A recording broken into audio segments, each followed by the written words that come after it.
Why I quit teaching. Addendum. The COVID-19 virus has really changed things in the last couple of months and looks to change things for the upcoming school year.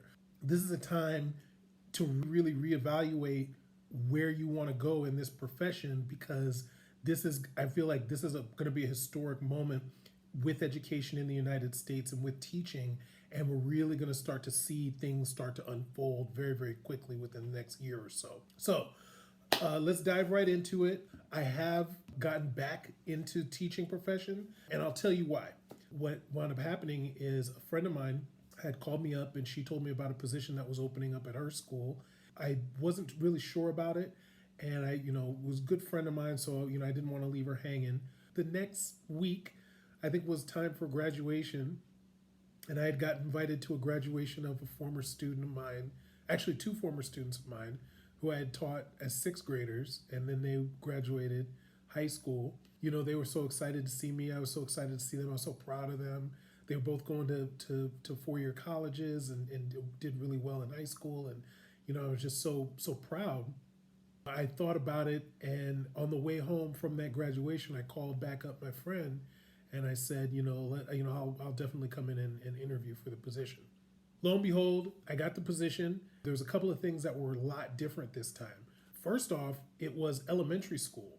I had spent most of my time, all of my time, in middle school. And the second thing was that I was working in a support role. So I wasn't a full classroom teacher. I was supporting the classroom teacher. The benefit to that was that the money that I wasn't getting was worth the stress that I wasn't getting. It really gave me a chance to sit back and really enjoy what teaching is all about. And you really can seek and find out what part of the job you enjoy the most. One of the most important lessons I think I learned, which brought me back into the fold of education, is to divest in money.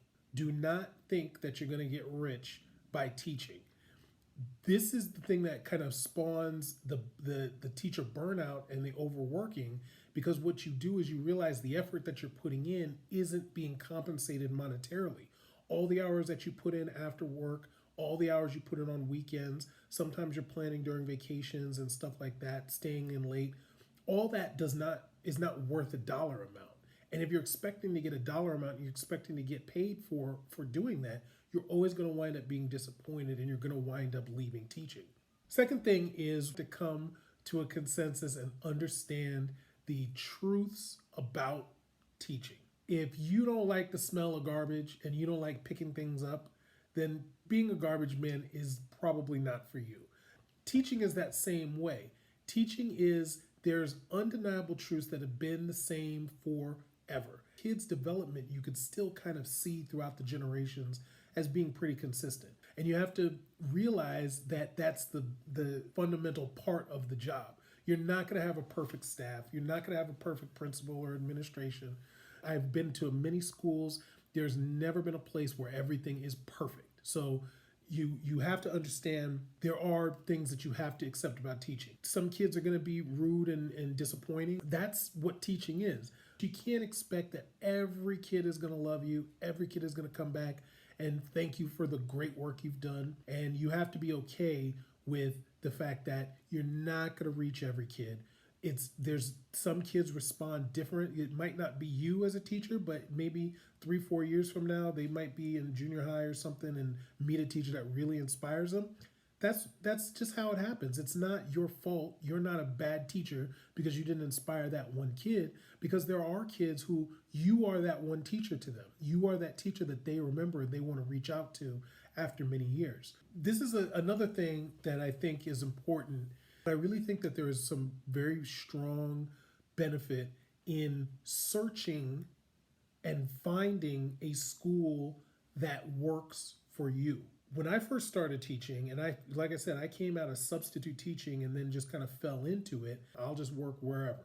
What happens with that is that since you may not fit in with that school culture or whatever, and you're there for a paycheck, and hence that leads to burnout. So between charter schools and independent schools and public schools, find a school that maybe has more flexibility with your scheduling, or maybe has more flexibility with which grades you teach, or maybe has flexibility with you innovating and coming up with new methods of doing things.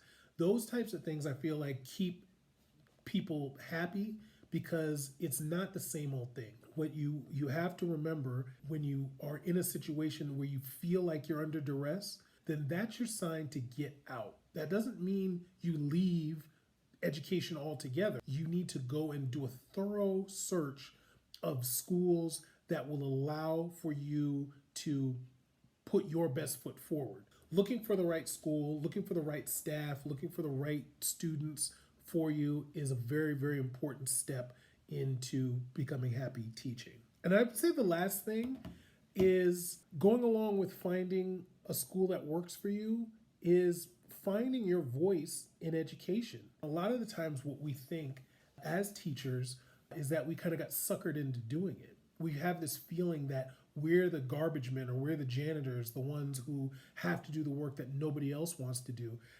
I need to find a better analogy because garbage man sounds awful, but you guys get the point. I encourage you, I implore all of you who, even if you're thinking about quitting teaching, that if you have experience in education, try and find a way, try and find your voice within education. Maybe that means you're not a classroom teacher. Maybe that means that you're not an administrator. Maybe it means you're doing something else.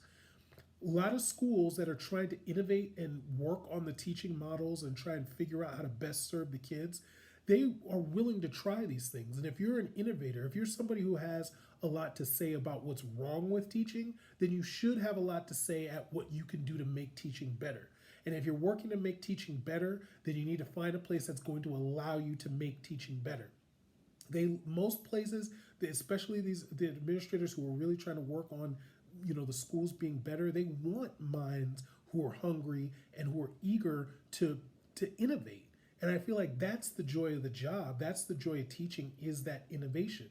Be energized every day when you're in education.